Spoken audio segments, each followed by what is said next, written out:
Do you get stressed out when you want to speak English in public? Well, in fact, most teachers explain grammar or assign vocabulary exercises, but only few pause to say that, yes, this process is stressful, and here's how to manage it.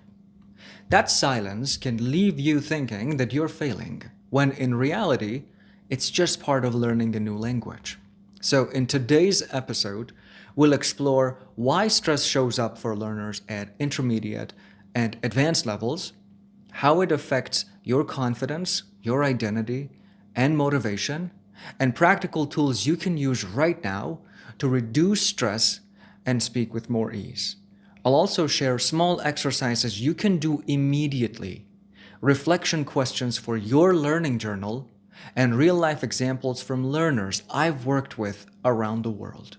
So, by the end of today's episode, you'll have a complete toolkit to handle stress, regain confidence, and make progress in English more smoothly. So, grab your notebook, take a deep breath, and let's get started. Stress happens because speaking a new language is a risk. Every time you open your mouth, you don't know if the words will come out right, if you'll be understood, or if someone will judge you. Your body reacts as if you're in danger. Your heart rate rises, your breathing changes, your memory freezes, and even simple conversations feel exhausting. For beginners, mistakes are expected. They often laugh off errors or learn from them quickly. But at intermediate and advanced levels, learners expect more of themselves.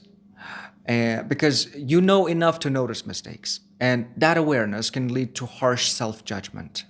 You may think, why did I forget that word? I should know this by now. And the more you pressure yourself, the worse the stress becomes. Here's a mini exercise for you.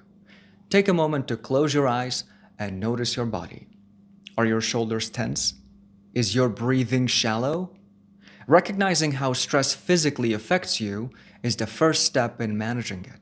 And remember, stress isn't a sign of failure. It's a sign that you care about your learning. And caring about learning is a good thing, and not a bad one. Another reason language learning feels stressful is identity. In your first language, you're confident. You express complex ideas, jokes, or feelings, and you do it naturally. In a second language, you might pause, simplify your sentences, or use the wrong word.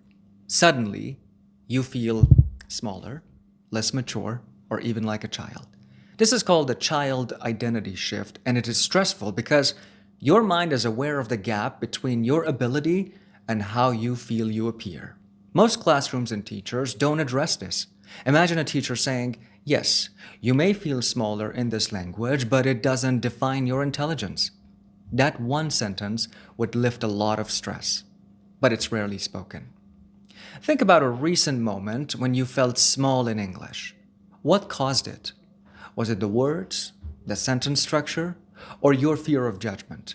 Writing this down in a notebook can help you see patterns and take control of your reactions. So, when you understand that this stress is tied to identity and perception, you can respond differently. You are not failing. You're simply experiencing the natural side effect of stepping outside your comfort zone.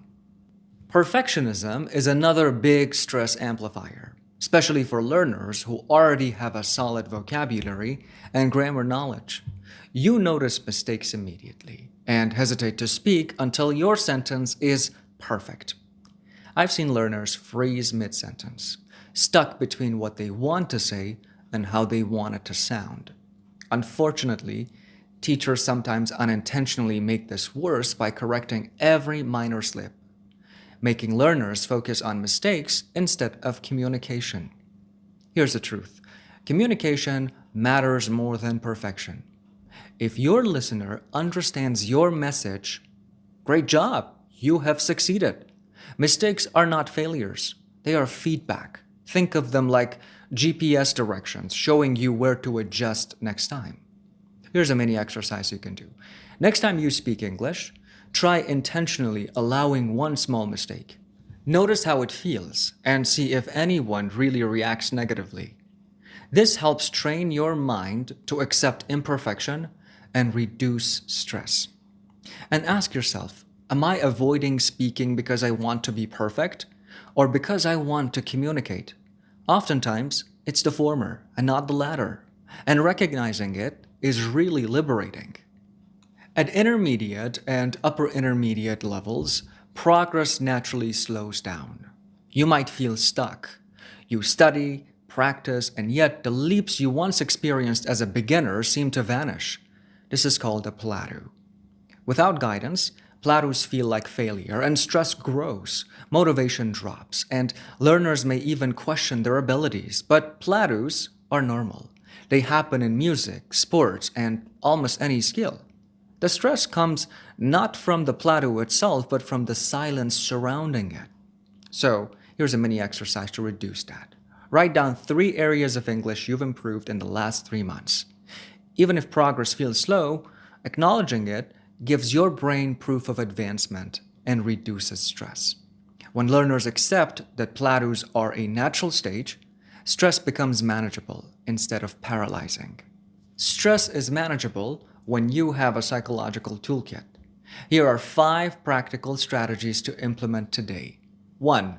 Controlled breathing. Before you start speaking, take 3 to 5 strong breaths. It calms your heart rate and signals your brain that you are safe. 2. Journaling progress. Write 2 to 3 sentences each day about what you learned or practiced. This externalizes frustration and gives you visible proof of progress. 3. Set small goals. Break speaking tasks into mini challenges. For example, today I will say 3 new phrases aloud instead of expecting perfection in a 10-minute conversation. 4. Safe practice spaces. Use low-pressure environments like language exchange apps, online communities, or a mirror. These spaces reduce judgment and allow risk-free experimentation. And 5.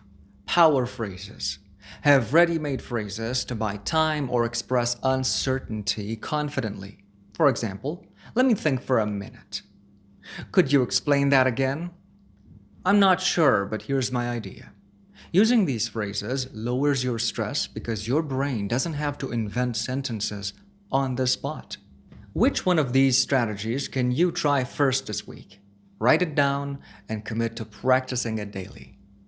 Let's combine these tools into a 5-minute daily routine. Minute 1 to 2, controlled breathing and mentally preparing yourself to speak. Minute 3, recite 2 power phrases aloud. Minute 4, speak freely on a familiar topic, ignoring mistakes. And minute 5, reflect and write down 1 small success. Doing this consistently rewires your mind to respond to stress differently. Over time, hesitation decreases and confidence grows. So, what stresses you most in English? I'll feature some responses in the next episode and give you mini advice for managing these exact challenges. Engaging with your experience makes this learning journey more concrete and personal, and even more exciting.